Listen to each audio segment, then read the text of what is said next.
Yeah! Hello everybody! Welcome to our Toastmasters meeting with a huge audience right now, guys. So thank you for your attendance, for all of the dedicated, bold crowd here. We do not have any guests at the moment, otherwise I would embarrass somebody. The mission of our club, the mission of a Toastmasters club is to provide a mutually supportive and positive learning environment in which every member has the opportunity to develop oral communication and leadership skills, which in turn foster self-confidence and personal growth. It's our mission to do the best to promote these values. As two tedious reminders, those of you who are doing roles, be sure you get somebody at the end of the meeting to fill out your leadership manual right here. Also, there are these beautiful objects here, cell phones. Be sure they're on silent or they are turned off. Thank you. Let's move on then and get the road started. Get the show started here. Let's give a warm welcome to Mr. Toastmaster of the evening, Art Atkinson.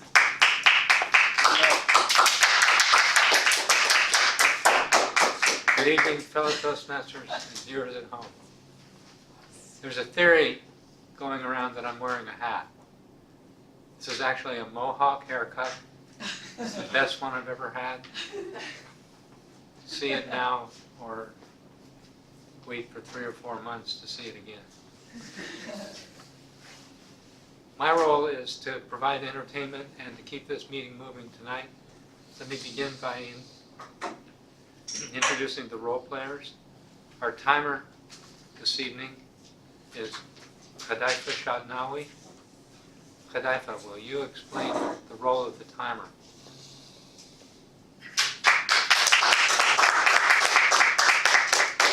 As a timer, I will count the time for each speaker and evaluator. We have 3 types. We have 3 speakers. For each, the green light will show up at 8 minutes, and the yellow light will show up at 9 minutes, and the red light will show up at 10 minutes, and they have 30 seconds to close it. For table topics, we have green light at 1 minute, yellow light at 130 second, and red light at 2 minutes. They have also 30 seconds to.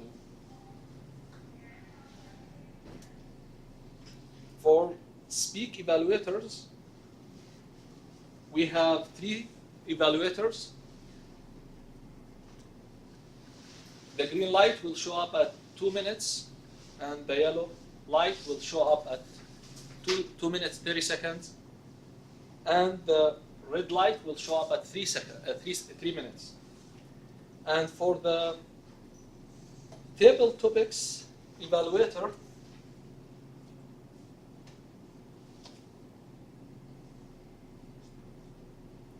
it's also 2 minutes, 2.5 minutes, and 3 minutes. Finally, I will provide a report for all times, recorded times, at the end of the meeting. Thank you very much.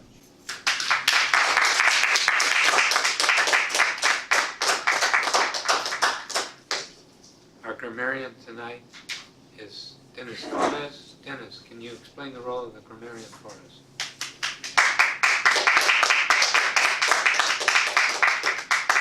Thank you, Mr. Toastmaster. As grammarian, I will be taking a look at beautiful language that everybody is using today.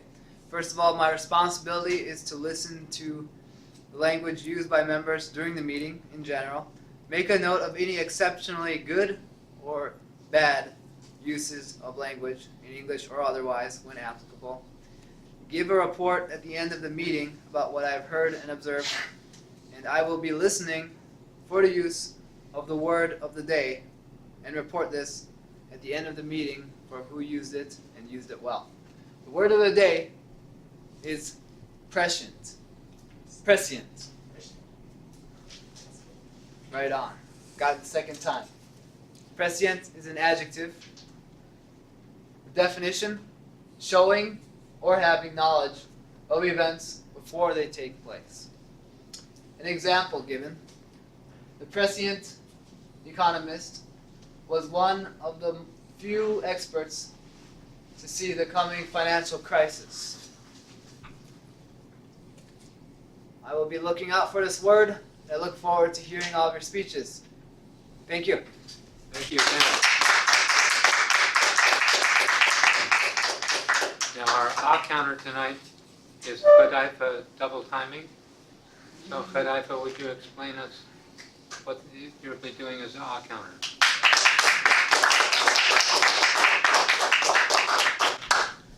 For this role, I'm going to count your fillers or filler words.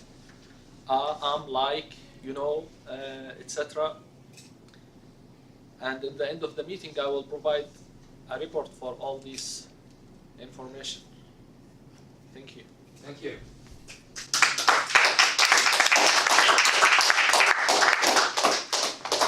For the evaluation section of the meeting, our general evaluator, Jean Symington Craig, will take over the lectern. And will also provide us later in the evening with a joke as a joke master. Now let's move forward with the prepared speeches for the evening. Let's invite Dan Craig's evaluator, Dennis Gomez, to describe the objectives of Dan's project and introduce Dan, the next speaker. Please welcome Dan Gomez.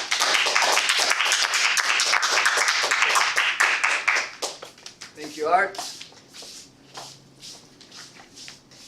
Today, this evening, we have Dan Craig giving Project 5, the oratorical speech. His main objectives are to understand the structure of an effective speech, to interpret and present a famous speech. This is a guy you guys all know. First of all, Dan Craig has been a member of Golden Speakers for 6 years. His wife, Jean Symington Craig, is also his mentor. And their dogs, Porter and Aubrey, are his best practice listeners. That's great. Tonight, he is acting out his rock star fantasies in giving a speech titled, Bono Speaks to the World, to world leaders about aid to Africa.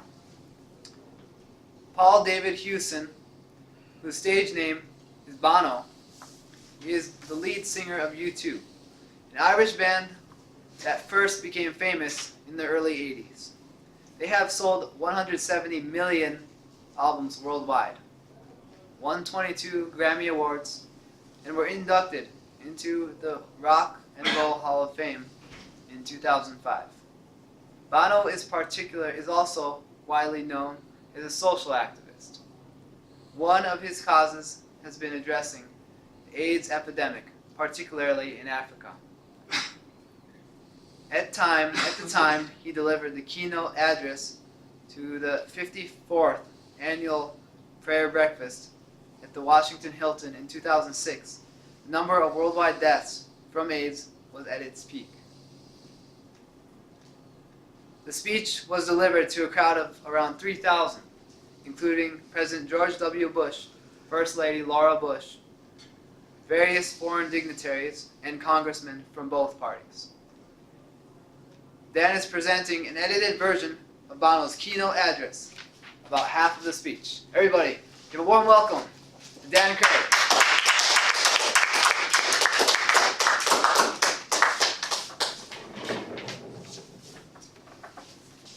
Mr. Toastmaster, fellow Toastmasters, honored guests, viewers at home. U2 can be a polarizing band. I'm a big fan myself, but in case there are any of you who aren't, I'm going to do a little warm-up that will help you out, I think. I'm going to sing a line. I'm going to ask you to do the response to the call by singing along with me the second time. But I still haven't found what I'm looking for. But I still haven't found what I'm looking for. Pretty good.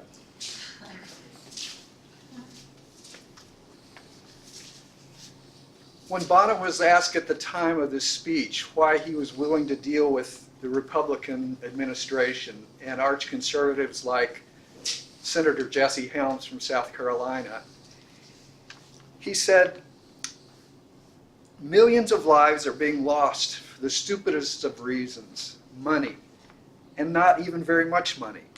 So let's not play who are the good guys and who are the bad guys. Let's rely on the moral force of our arguments.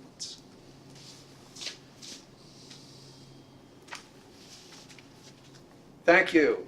Mr. President, First Lady, King Abdullah, other heads of state, members of Congress, distinguished guests. Please join me in praying I don't say something that we'll all regret. That was for the FCC. If you're wondering what I'm doing here at a prayer breakfast, well, so am I. I'm certainly not here as a man of the cloth unless that cloth is leather. It's certainly not because I'm a rock star. Which leaves one possible explanation. I'm here because I've got a messianic complex. Yes, it's true. And for anyone who knows me, it's hardly a revelation. Well, I'm the first to admit that there's something unnatural, something unseemly about rock stars mounting the pulpit and preaching at presidents and then disappearing to their villas in the south of France. Talk about a fish out of water. It was weird enough when Jesse Helms showed up at a U2 concert. But this is really weird, isn't it? You know, one of the things that I love about this country is its separation of church and state. Although I have to say, in inviting me here, both church and state have been separated from something else completely, their mind. Mr. President, are you sure about this? It's very humbling, and I will try to keep my homily brief, but be warned, I'm Irish. I'd like to talk about the laws of man, here in this city where those laws are written. And I'd like to talk about higher laws. It would be great to assume that the one serves the other, that the laws of man serve the higher laws, but of course they don't always. And I presume that, in a sense, is why you're here. I presume the reason for this gathering is that all of us here, Muslims, Jews, Christians, all are searching our souls for how to better serve our family, our community, our nation, our God. I know I am. Searching, I mean, and that, I suppose, is what led me here too. Yes, it's odd having a rock star here, but maybe it's odder for me than for you.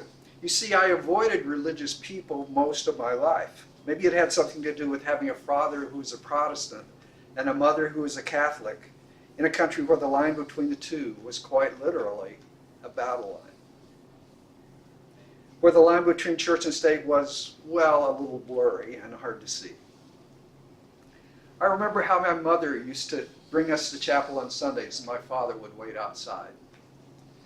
One of the things that I picked up from my father and my mother was the sense that religion often gets in the way of God. For me, at least, it got in the way. Seeing what religious people in the name of God did to my native land. And in this country, seeing God's secondhand car salesman on the cable TV channels offering indulgences for cash. In fact, all over the world, seeing the self-righteousness roll down like a mighty stream from certain corners of the religious establishment. I must confess, I changed the channel. I wanted my MTV. Even though I was a believer, perhaps because I was a believer, I was cynical, not about God, but about God's politics.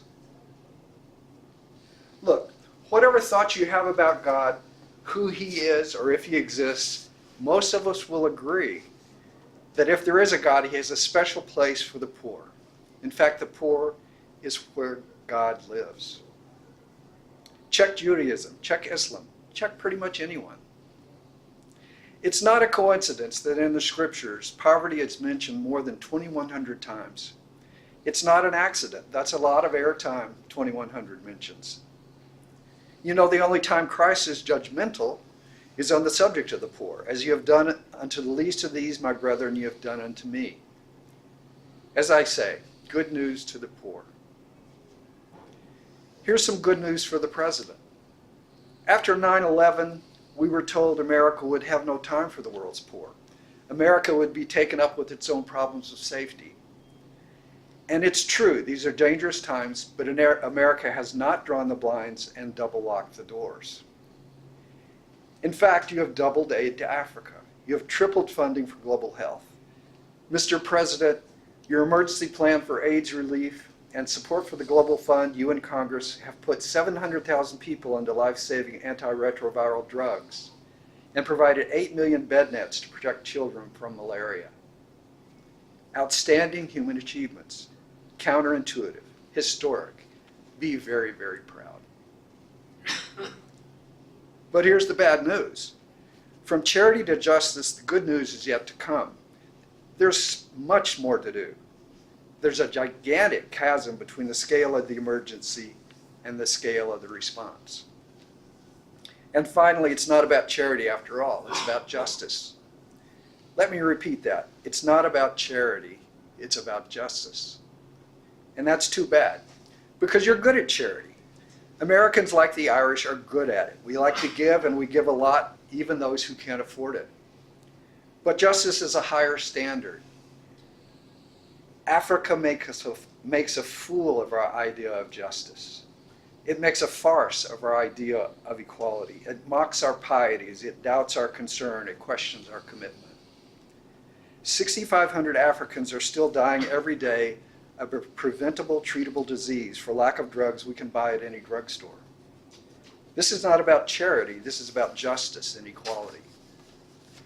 Because there's no way we can look at what's happening in Africa and, if we're honest, conclude that deep down we really accept that Africans are equal to us.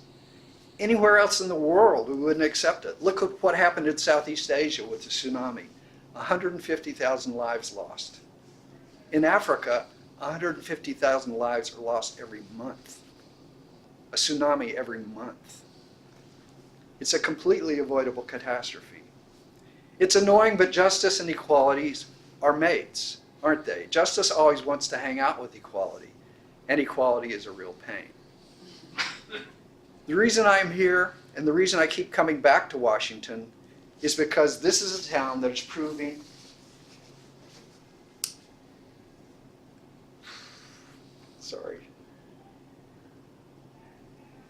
that it can come together on behalf of what the scriptures call the least of these. This is not a Republican idea. It is not a Democratic idea. It's not, even with all due respect, an American idea. Nor is it unique to any one faith. Do to others as you would have them do to you. Jesus says that. Righteousness is this, that one should give away wealth out of love for him to the near of kin and the orphans and the needy and the wayfarer and the beggars, and for the emancipation of the captives. The Quran says that. Mr. President, Congress, people of faith, people of America, I want to suggest to you today that you see the flow of effective foreign assistance as tithing, which, to be truly meaningful, will mean an additional 1% of the federal budget tithed to the poor. What is 1%? 1% is not merely a number on a balance sheet. 1% is the girl in Africa who gets to go to school, thanks to you. 1% is the AIDS patient who gets her medicine, thanks to you. 1% is the African entrepreneur who can start a small family business, thanks to you.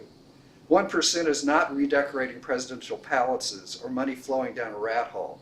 This 1% is digging water holes to provide clean water. Okay, that's what we're after, folks. 1% is a new partnership with Africa, not paternalism toward Africa, where increased assistance flows towards improved governance and initiatives with proven track records and away from boondoggles and white elephants that we've seen before. America gives less than 1% now. We're asking for an extra 1% to change the world, to transform millions of lives. But not just that. And I say this to the military men now. Not just transform hundreds of thousands, indeed millions of communities, but transform the way they see us, which might be smart in these dangerous times. 1% is national security, enlightened economic self-interest, and a better, safer world rolled into one. Sounds to me that in this town of deals and compromises, 1% is the best bargain around.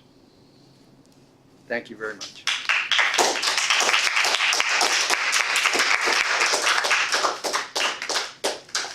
Thank you, Dan. Now, Mr. Timer, could we have 2 minutes to write evaluations? Please now help me welcome Emery Styron, who will evaluate our next speaker's presentation, Susanna McCann's presentation. Emery. Thank you, Mr. Toastmaster. Good evening, fellow Toastmasters and viewers at home. We're fortunate tonight to have 3 people completing manuals. It's a big night for our Nolan speakers.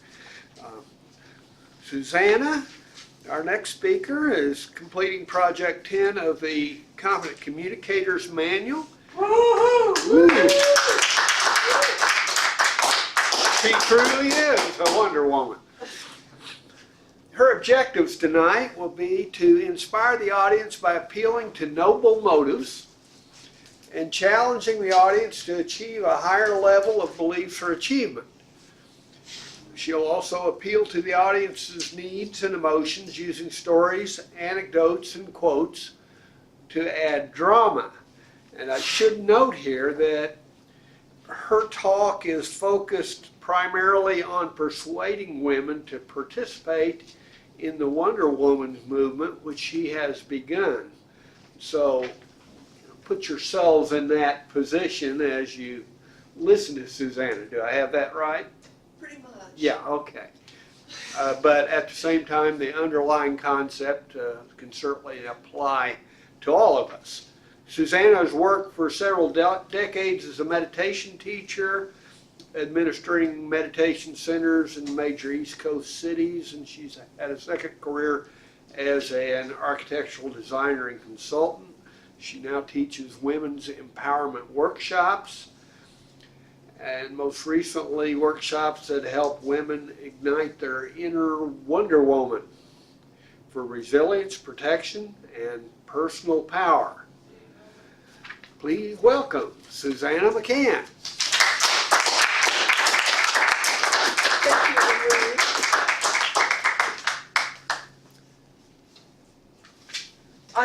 I think most of us in this room would agree that the world is in pretty dire conditions. We have health problems alluded to in our earlier talk. We have massive ecological degradation. We have income inequality that we've just seen made even worse by the latest tax scam, siphoning yet more money to the top and leaving money out of the common good so that there's an increasing feeling of anxiety and dystopian direction that things feel like they're taking in our country. And so many things are happening on so many fronts, it's very easy to get discouraged. And in fact, it's felt, especially among some young people, that the intuition about the state of the environment, the oceans dying and poisoning of the food system and things like that, are giving people a level of anxiety that they haven't really had before. And what I'm going to propose this evening is a Wonder Women's movement, because I believe that women have a special role to play to help turn this situation around.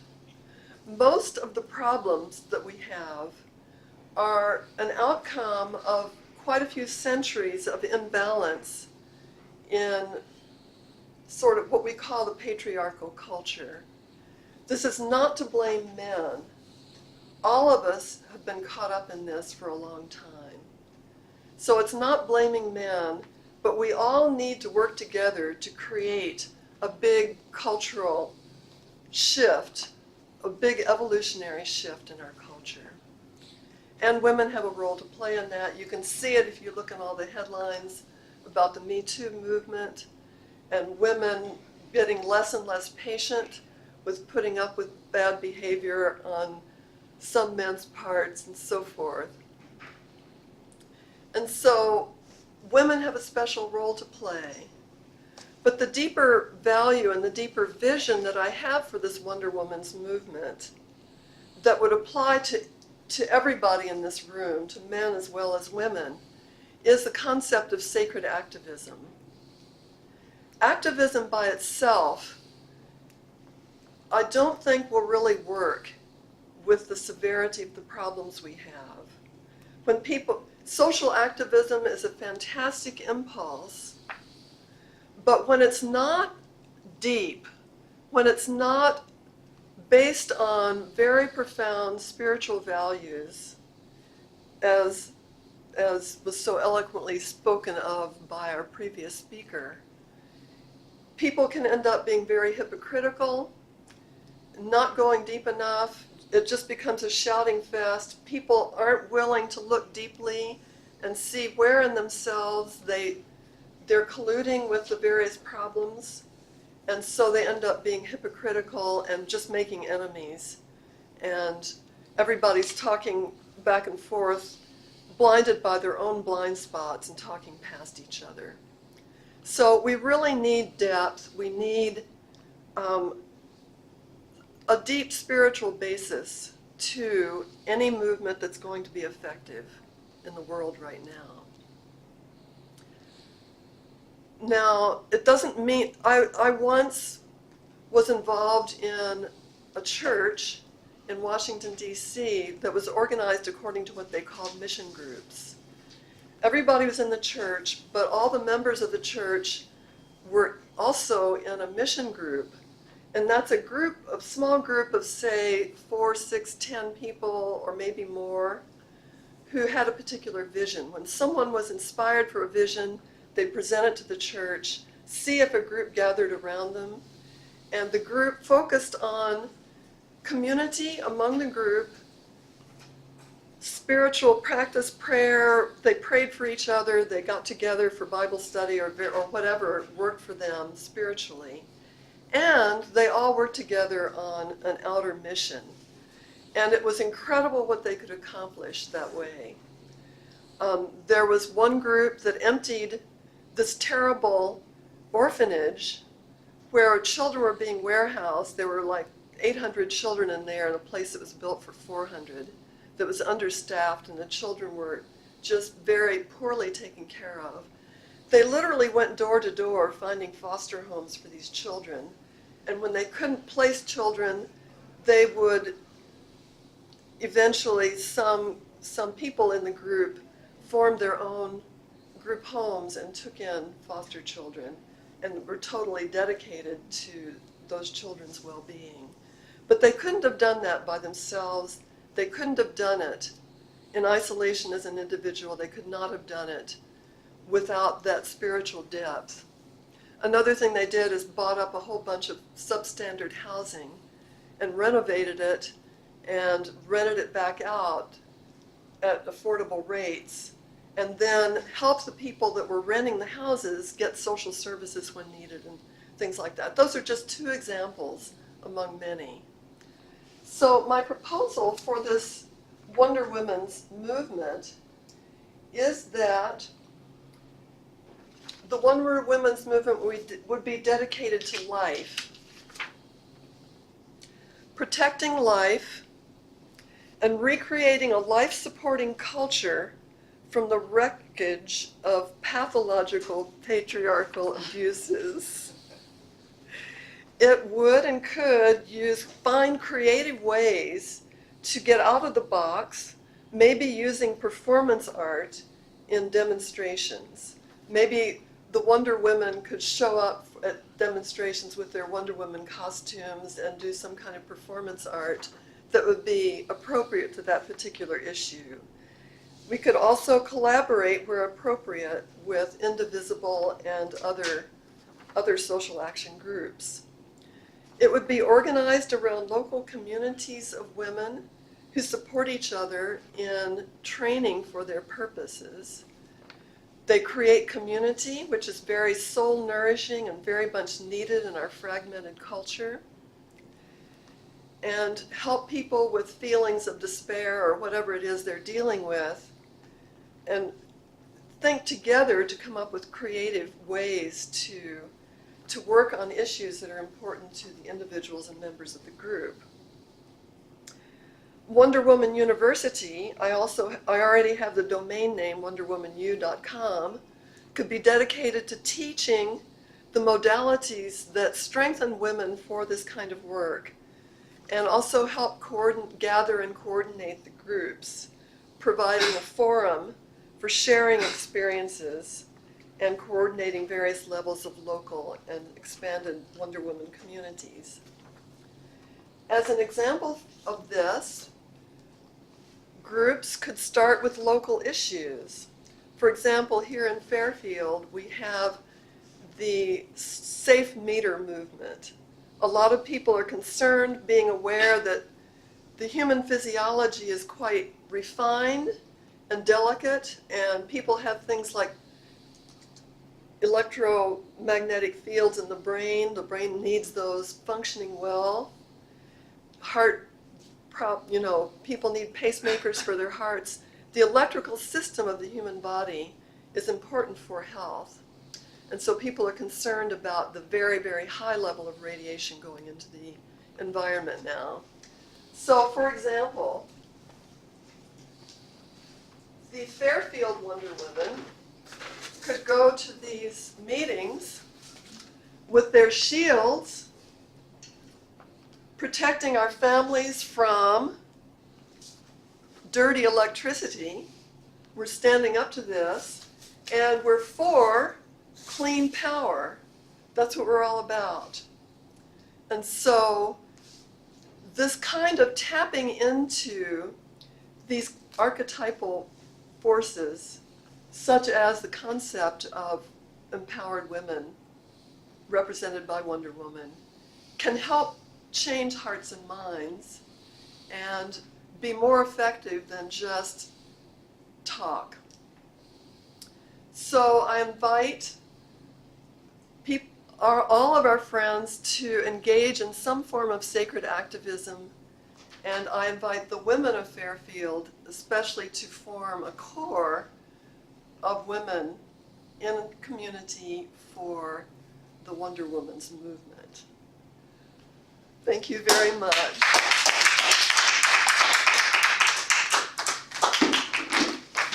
Thank you, Susanna. Okay. Thank you, Art. Now, Mr. Clever, 2 minutes for us to write evaluations. We're back. Now, Fraser Jones will deliver our third prepared speech. Here to describe his project is his evaluator, Will Burns. Please help me welcome William Burns.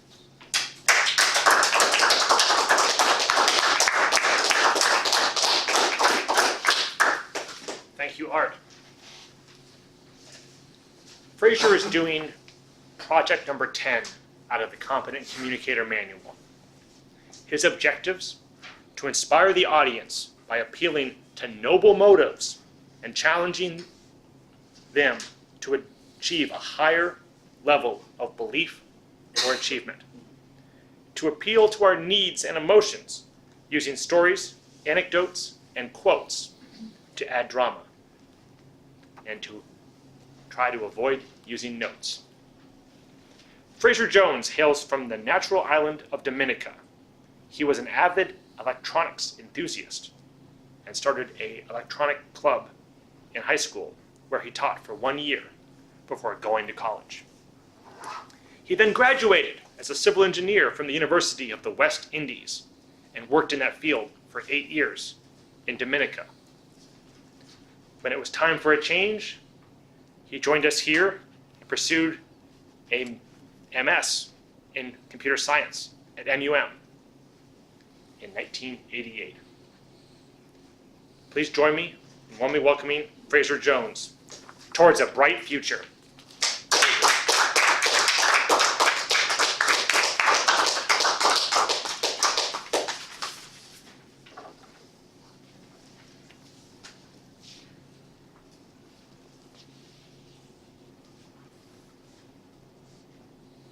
How many of us would like a bright future for our kids?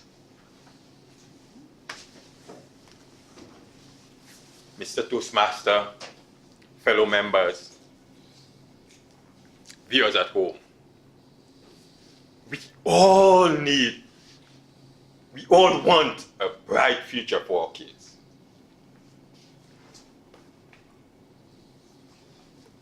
I have used a few tools myself, and I would like to share them with you in the hope that you would have a different look at them in the case you have been using them also. I'm sure some of them you have been using, or all of them actually. Just 3 tools. 1, books. 2, radio and TV. And 3, internet computer. Books. I was an avid reader, and books influenced me greatly. I read biographies of all the famous scientists and inventors like George Washington Carver, Thomas Alva Edison, Marie Curie, name it, I read it. And at an early age, I realized I wanted to be in the science field. Fast forward many years later when I had my kid,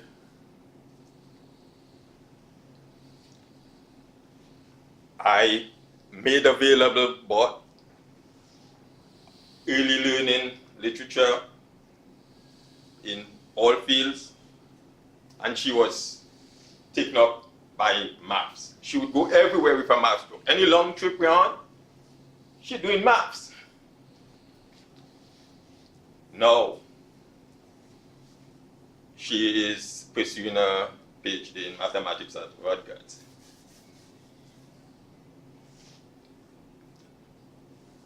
Maths, books don't only keep them quiet in some places. They also are a source of conversation. I went on vacation with a grandmother in China. She called. I asked her what she was doing. She told me she was reading The Art of War by Sun Shi. I said, what, Art of War?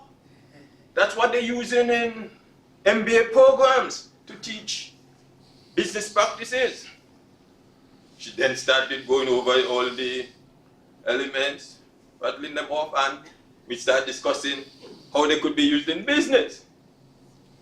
So that books expand and help you think. So therefore, that's my first tool. My second tool is radio and TV, particularly public radio and public TV.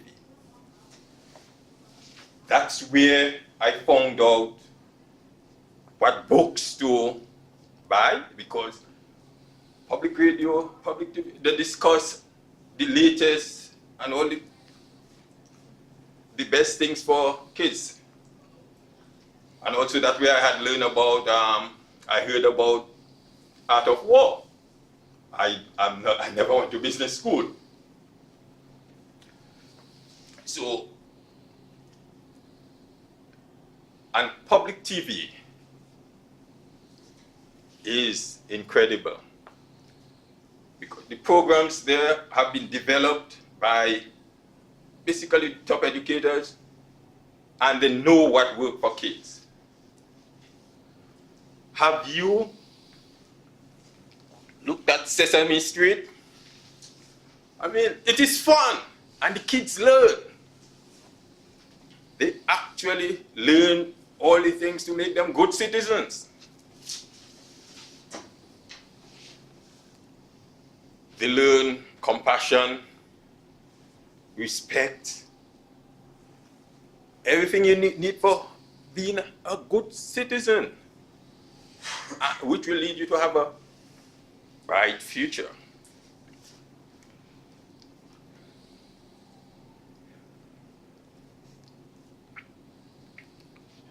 My daughter, I was surprised one day, she making out a list of the TV programs, putting the times down. She want to see how much time that she's spending on TV to make sure that she doesn't watch more TV than recommended for her age group. She get that from the TV. I mean, so it's teaching responsibility.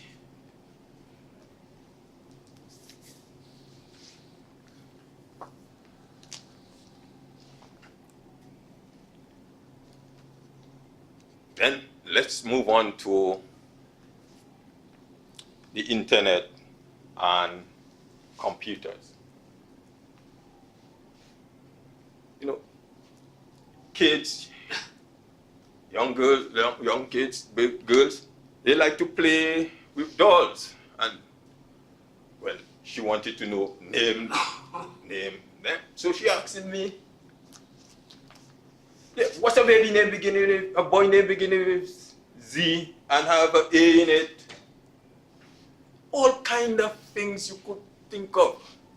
So I had to stand back a bit. I say, hey, look, let's go on the internet. Those days it was Google not around. So his Alta Vista was a clean search engine. So I thought, look, put in what you're looking for, baby names. Look at the results and choose one. There's a site, www.babynames.com. And there she was. I mean, all the kind of combinations she could think of, she could find, go through and get it. So, and she was having fun. And she learned how to do her research herself and get things, get what she wanted.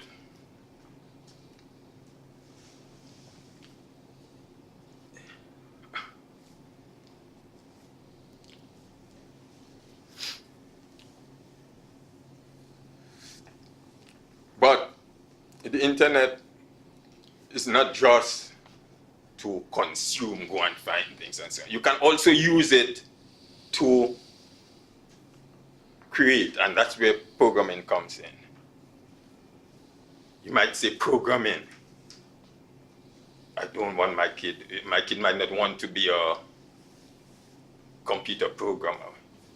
But programming is actually what you're dealing is logical thinking.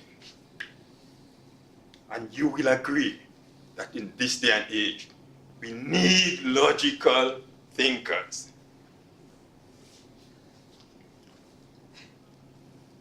You have these programs are some of the best out there for kids programming. You have MIT with Scratch, Carnegie Mellon, they got Alice, and they are simple to use, and they are free. Logical thinking. everybody needs to know that.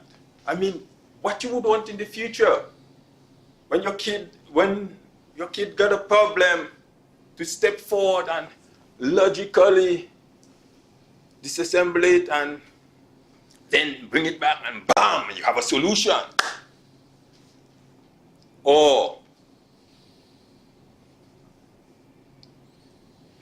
they do a cursory look at the problem and say, that's too hard. I can't do that. Is that what you want? We want to do everything to enable our kids to have a bright future. We should do everything to enable our kids to be good citizens. And these few points I bring, I hope it will make you look at those tools a different way, starting now.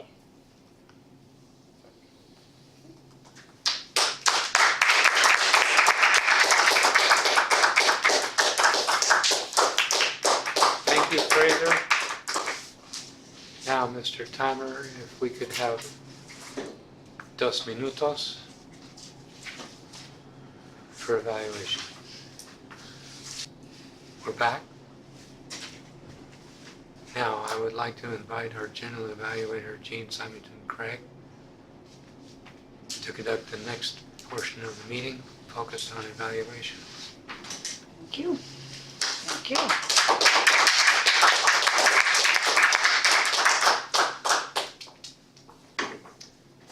Thank you, Mr. Toastmaster. I think just before we get started, this is really actually an historical meeting today because we have so much accomplishment happening. So I want to give one more round of applause. Each one of our speakers is completing an education award. And so kudos to them. Let's go ahead and give them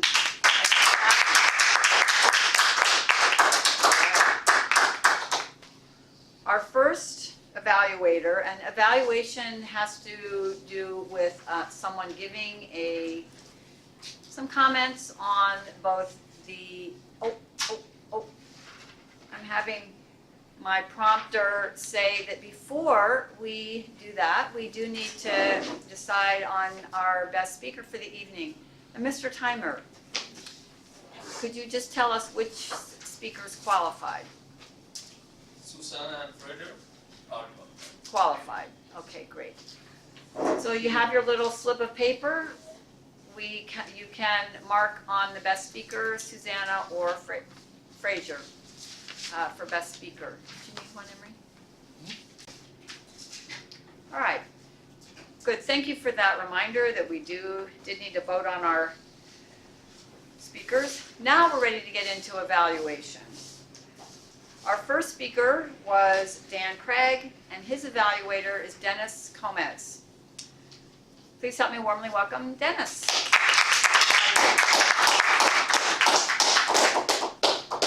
Thank you, Jean. Thank you, General Evaluator. Greetings to everybody, fellow Toastmasters, to our audience at home, and to our new member or guest, depending on your decision. And especially to you, Dan. Excellent job, or should I say Bono, for the time being. That was a phenomenal type of speech right there, given at that time. It really brought me back to, like 2006, everything that was going on at that time, the way the world was working at that time. And so it was a great review about what was going on. Let's go over the main points first.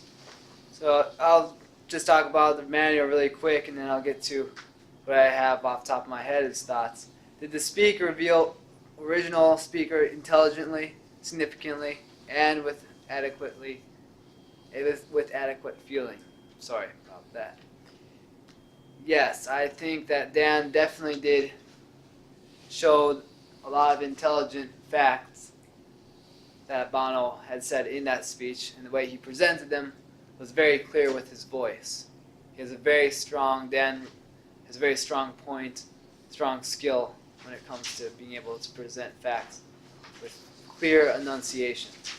Well done there.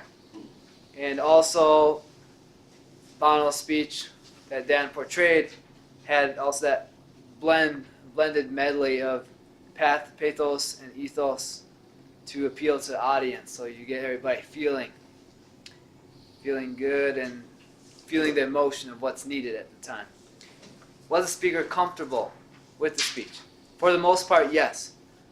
Dan showed a lot of passion. I could tell he believed in some of these causes, if not all of them, for sure. In only one moment of the speech, there was a movement of improvement, I think, where you had a bit of a pause, and that was just more of a flow issue around the 8th minute.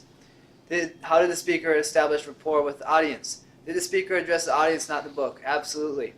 The speaker did show the audience Bono's relationship with both politics and religion, which was appropriate for the occasion which he spoke at. Did the speaker inspire the audience? Yes. He repeated 1% a lot. That made it more than a number. It made it an issue for all of us. What could the speaker have done to improve? I think more vocal variety at times would just portray what Bono would do more on stage to get the audience a little bit more riled up. That's something you can improve on, in my opinion. Give a little bit more pause at times during solemn facts about, say, retroviral medicines. What did I like about the presentation? Excellent, clear voice. You presented the facts very well, right to the point. Thank you, Dan. Thank you, everybody.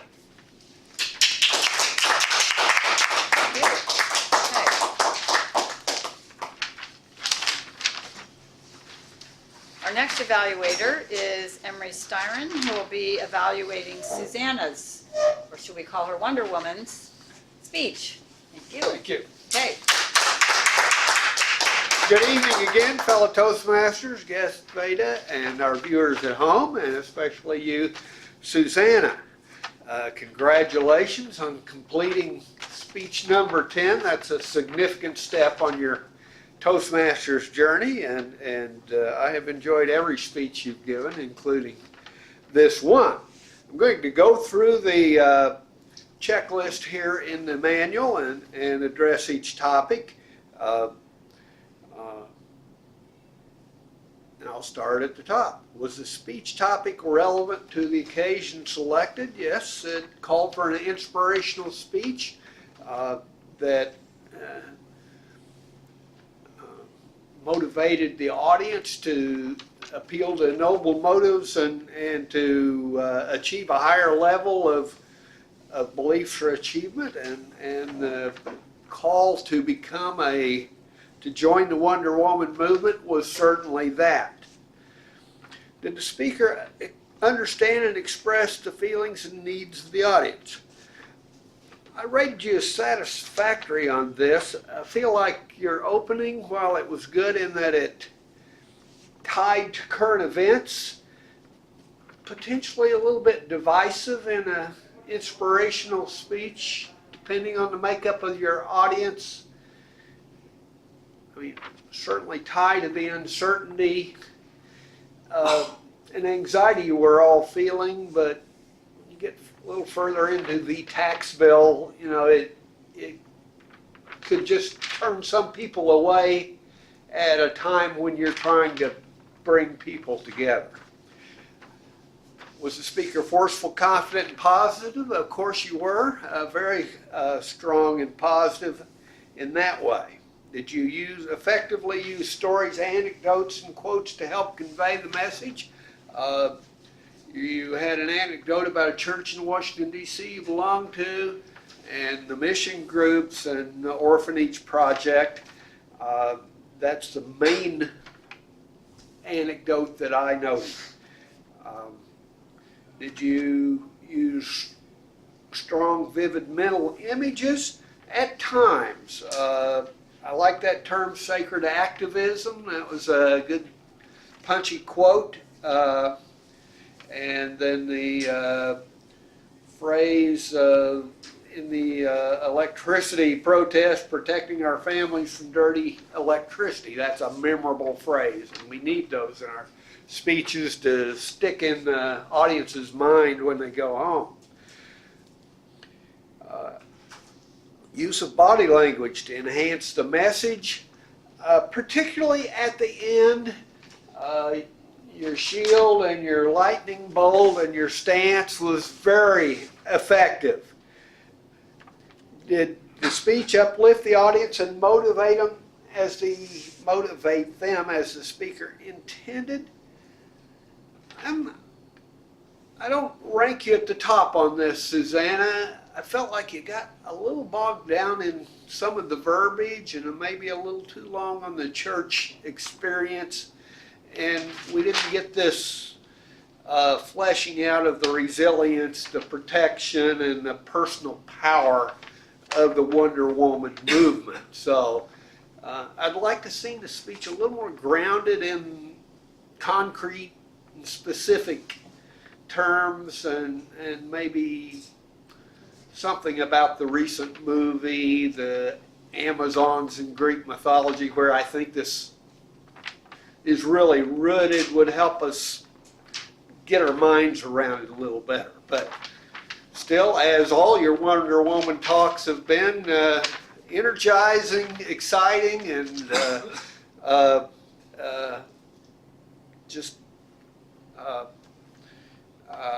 stimulates my interest in the subject. So congratulations.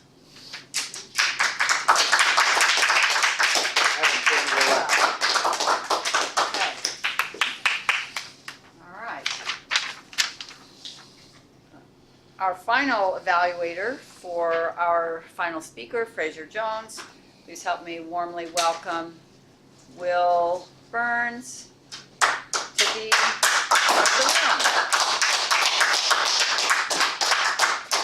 Thank you, Jean, golden speakers, guests, viewers at home, but most especially, Fraser Jones. Who wants a bright future? We all do. And Fraser hit right into it here with 3 topics, 3 directions to take with it. Books, radio and TV, and the internet.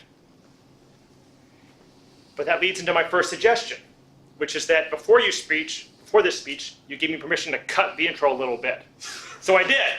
And I cut the most important part at the end about his wife and his daughter, not realizing that his daughter was a crucial part of this speech.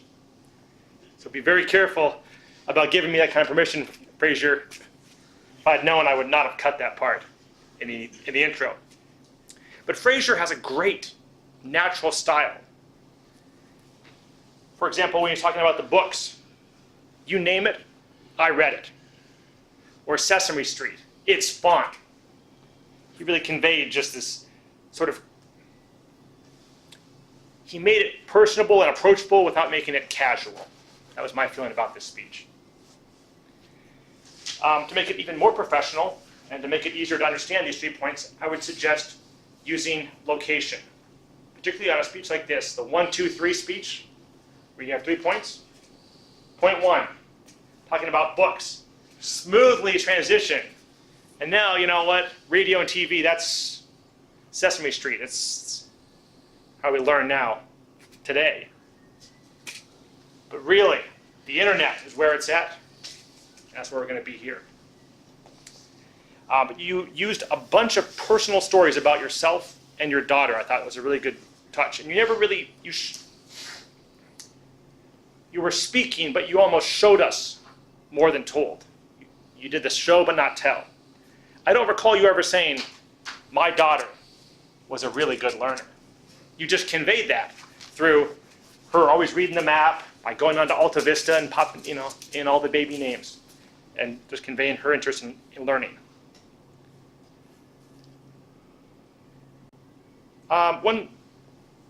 My final suggestion, make clear in the beginning if the bright future is focused on society, on our planet, ourselves, or our children?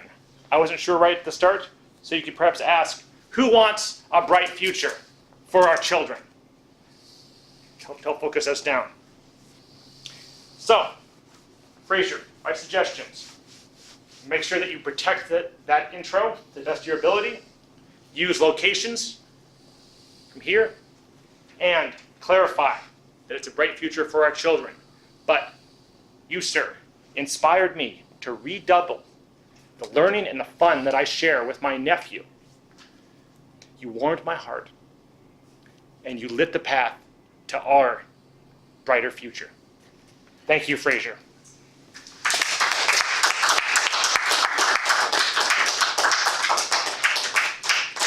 Okay, very good. All right. At this point, we want to have the, where are we? Okay, we've had 3 evaluators, and now we're ready to shift gears and have some different activities, which is our table topics. Is this correct? Is that phase? I'm just sort of checking in here. Okay, good, because we still will have one more evaluator after this. All right, and our tabletop, Dyfa, are you making a comment? Okay, do you want to hit that red light too, so we don't feel disqualified before we even start? It's a very depressing feeling, actually. All right, let's go ahead and have our table topics master come up, and it's Will Burns. Woo! Thank you, Jean. I am excited to do table topics up here, to be the table topics master.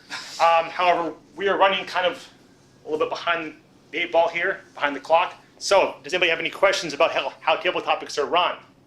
Seeing none, let's call up our first table topics contestant, Emery Styron. All right, sure. Pick a number between, I did 5 of these, so 1 and 5. 5. Boom. My most challenging question, in my opinion. 1. Actually, I like this question for you a lot. Cutting-edge advances in biology may mean that the ability to perform genome editing or engineering may be right around the corner. Please tell us a genetic change you would like to make to the human genome, or why you feel like we should never tamper with our genetic code. Don't forget, you have 30 seconds. Cheers.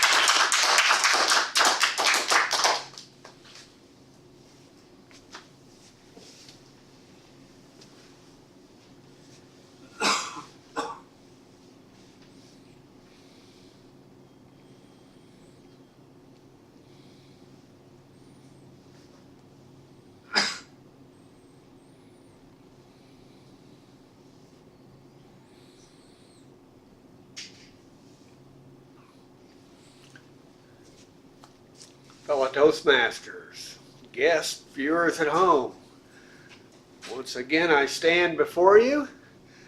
I just happened to have a deeper than usual conversation at Thanksgiving with my niece, who's a student at the University of Missouri studying genetics and is well in biology and has been working with the new CRISPR technology, something I really have trouble understanding. And I asked her to explain to me how you can edit one gene and inject that into the human body, and then it somehow propagates and affects the rest of the body. And she gave me an explanation that I did not understand, but she assured me it happens.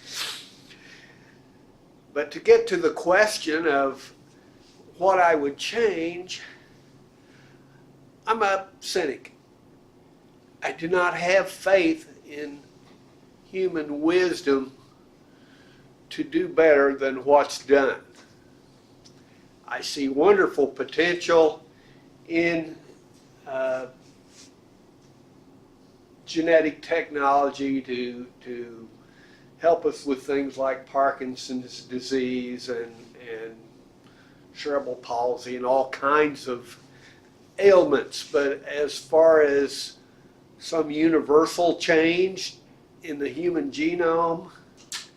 I just am not sure that we humans are wise enough to make the right changes. So I would say no thank you.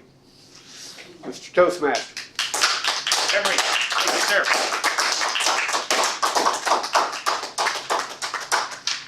All right, we're a little bit behind, again, as I said, behind the time here. Usually we would close table topics by now, but personally I kind of feel like it's always good to have at least 2 table topic speakers. So I'd like to, with indulgence of the Toastmaster, may I call a second? Yeah. Okay. I hear a second volunteer. Veda, come on up, sir.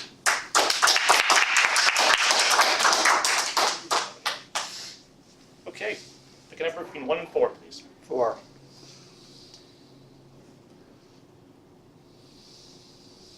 What was one of the most terrifying changes you made in your life?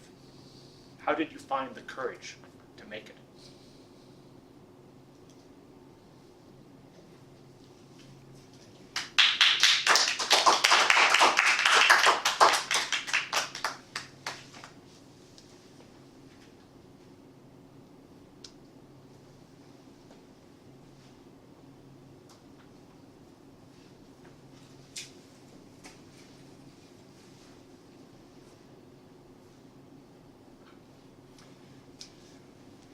Mr.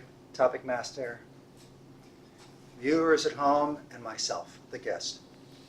Soon to be a member, so I can take my authority from my previous membership that I know as a table topics competitor, I am allowed to change the topic.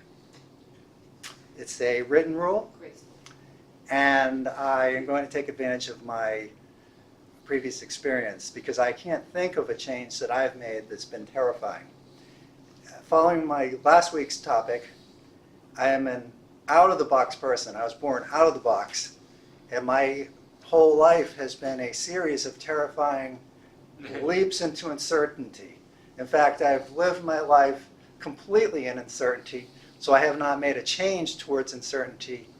I've been uncertain. But I had a prescient experience today. I looked across and I saw a white Suburban, and on the bottom of that Suburban it said, "Shameless." Which brings me to the idea that, as promised last week, I will make a shameless pitch for my current profession, which is my healing profession, and you are all invited to the holiday fair on Sunday the 10th to experience a free chair massage. Seeing the green light means I do qualify. And taking a leap into uncertainty, I will babble on about certain terrifying experiences I've had. Mostly, I decided not to follow most of the careers that I embarked on educational projects so that I could be enjoying my life instead of enjoying suffering under the stress. With that, I will return control to the table topic master. Thank you, Veda, for highlighting that the other choice to conform would have been a far more terrifying prospect. Thank you, sir. With that, it's my pleasure to close table topics, and let's vote. Mr. Timer, did our 2 table topic speakers qualify tonight? Yes, they are. Thank you. Please vote for Emery or Veda. And we're back. And it's my pleasure to call up our general evaluator for the evening, Jean Symington Craig. Thank you. Thank you. All right, we're going to roll right through our report since we're running a little late. First, I'd like to hear from our timer. Would you please, Mr. Timer, tell us this name and what their time was? Right there. Yes, we have Dan, 10 minutes, 43 seconds. Susanna, 10 minutes, 17 seconds. Virgil, 10 minutes, 30 seconds. Emery, this is in table topics. Emery, 1 minute 49 seconds. Veda, 2 minutes 15 seconds. And for evaluators, we do not have We have table three. topics. We had 3. Okay. Dennis, 3 minutes 12 seconds. Emery, 4 minutes 24 seconds. Will, 3 minutes 11 seconds. Thank you. Thank you. And that reminds me, so how many of our evaluators qualified? 2. And they are? Yes, Dennis and Will. Okay, could you please finish putting on your last little slip of paper, Dennis or Will, for evaluating? Okay, our next role players are grammarian, and that will be, I am prescient in thinking that he's going to give a solid presentation here, Dennis Gomez. Thanks, guys. Yeah, thanks for the enthusiastic, prescient. I hope I pronounced it right this time. Adjective. First of all, we've had some great language I've seen you all use, and I'm going to describe what I've seen here. First of all, let's start in order. Dan Craig. I saw you got 3 positive comments for different language combinations I've seen from you. One part you said, please join me in prayer. I have a messianic complex. So with that, you link the messianic complex. It really is a great way to get people's attention for sure. Linking the two together off final speech. Also, you said seeing God's secondhand indulgences in people selling indulgences on TV. It's very thought-provoking and it's challenging the status quo. Another use of language. It's not about charity, it's about justice. That was right on the point. Hit the dot. Call to action. Well done there. So all 3 of those, you emanated that well from final speech. For Susanna, well done. You had some ornamental language with the use of from the wreckage of patriarchal pathological rubbish. When you said that, I thought I could see just I imagine it's like a garbage heap or something of all of the miserable things we've done throughout our history to society in general, and that's a great way to visualize it. Ornamental language was great there. You also said social activism is a great impulse, but it needs depth, and that's getting to also that. Yeah, okay, and I'm just gonna ask you guys, since we're on time, we need you to time the role players, so this is a 2-minute. Okay. This is Yeah. a 2-minute Okay. piece. I'll hurry up then. Okay, I So, didn't. Okay. I know, I'm bringing it up here, Okay. because we are close. So this is a great, but that was thought provoking on your part. For Fraser Jones, you said name it. I read it. Bang, right to the point. That was it. I like the confidence on that. Excellent. One mistake you made, I think you said I made available maps. I know you meant I made maps available at one point. That's a little bit more of an active voice. Mathematics I was talking about. Mathematics. Okay. Oh, okay. Okay. I couldn't tell. I thought you said made maps available. Okay. Okay, cool. That works then. All right. So internet. One great thing you said for overall picture is internet is not just consuming; it is creating. So that hit the overall picture very well, Fraser. For Emery, you said stick in the audience's mind as we go home. That was great ornamental language. I thought while I'm walking to my car in the parking lot. Stick it in my mind. Will Burns, you said personable, approachable, and then you mentioned with casual. Bang, all 3. Descriptive language, excellent summary. Veda, when you use Veda, let's give him a round of applause. He is the only one who had the courage. And Jean, of course, too. These are word of the day. Prescient, well done. And I think you pronounced it right, unlike myself, so well done there. And then you talked about, okay, prescient experience, sing the band, and then the shameless pitch. So you drew some humor in there, so I like that. Well done. That's my report. It was definitely over time. Thank you. 1-minute report from our art counter. Okay. For today, we have for Dennis, we have 2 Xerox. For them, 1 Xerox, 1 Bose.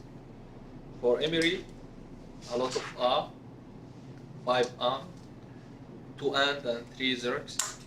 For Susanna, we have 2 and 4 Xerox and 2 false start and 1 extra now. For Will, we have 3 and 1 false start. Treasure, we have 2 1 saw, 4 Xerox and 1 Bose. And for Vida, we have 2 and 1 Thank you. Good.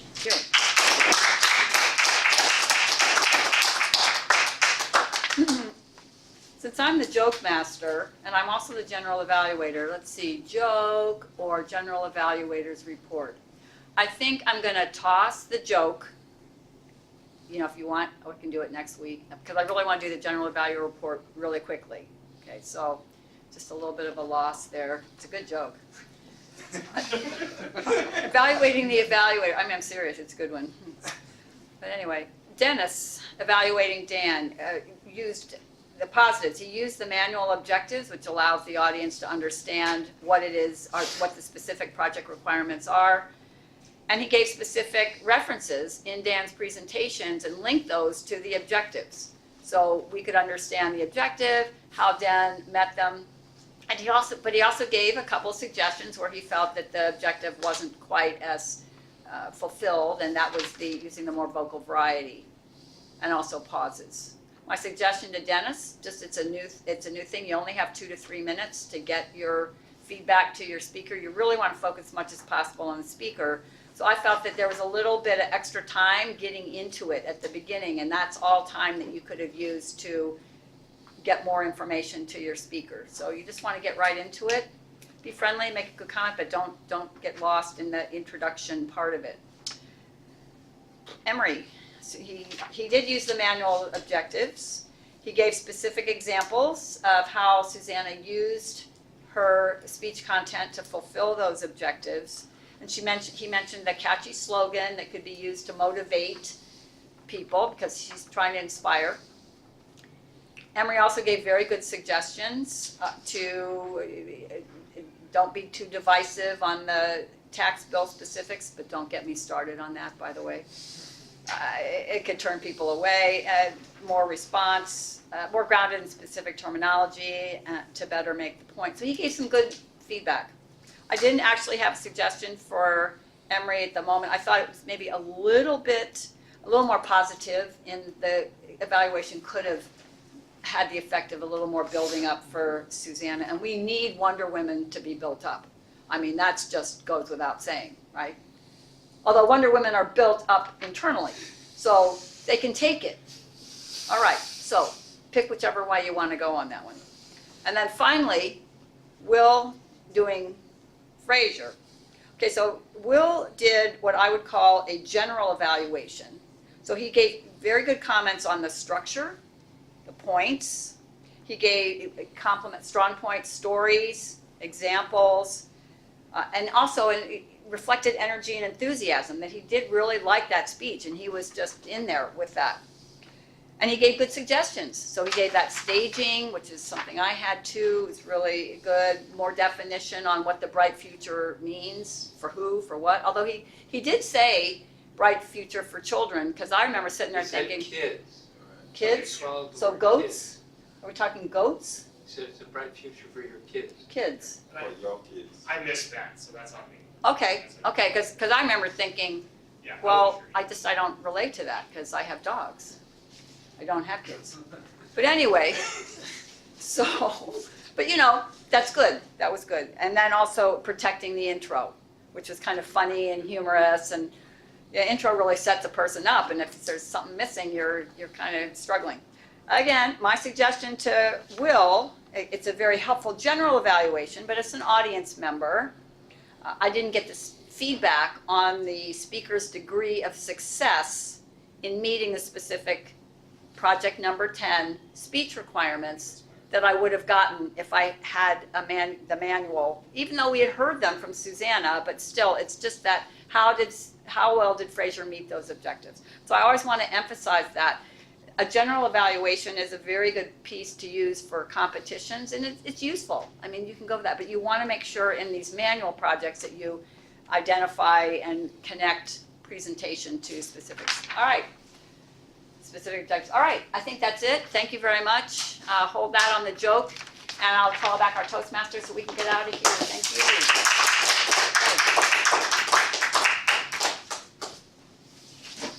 Now my privilege to conduct the meeting awards section.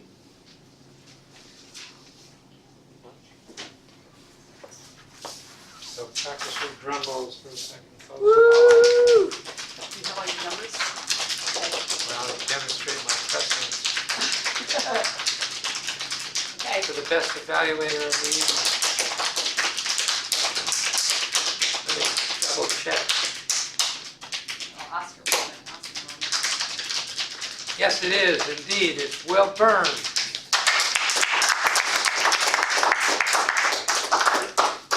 Best evaluator. Hey.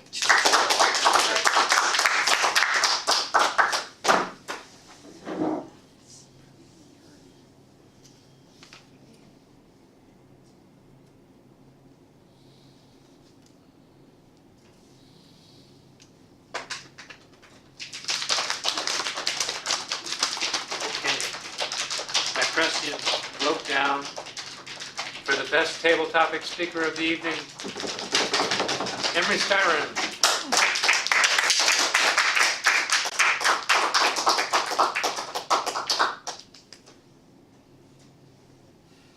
Thank you, sir. You're welcome.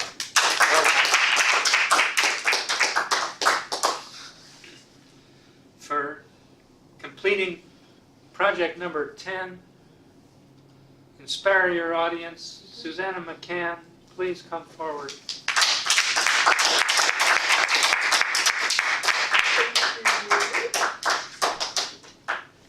And Fraser Jones, please come forward. And stick around, buddy, for best speaker of the evening. All right.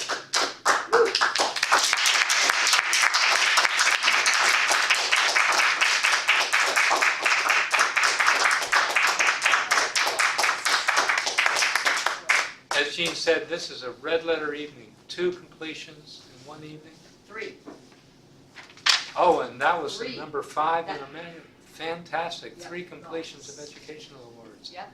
I don't remember in 10 years of membership as such an evening before. Let me please welcome up the club president, Dennis Gomez, to conclude the meeting. Right.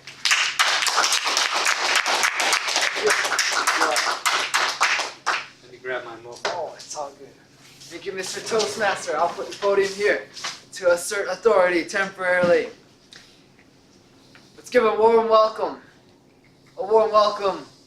of success, of great patience for all 3 who have completed significant parts. Great job.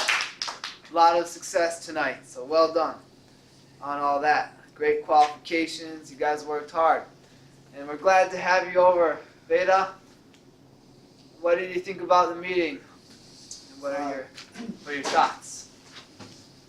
I enjoyed the meeting tonight.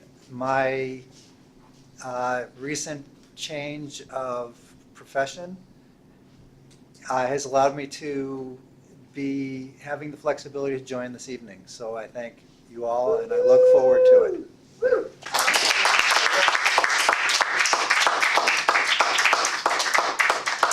Thank you, Veda. We're glad to have you, and I'm glad you're paying keen attention to using the word of the day and everything. I like that. We're glad to add you to our club, to our team, as a renewed member in this case, because you already got the experience, so well done. Is there any other business? I know we're running late here. Anything that urgently needs to be announced, other than it's cold in the room? Okay, meeting's done, guys. Thank you. Get out of here.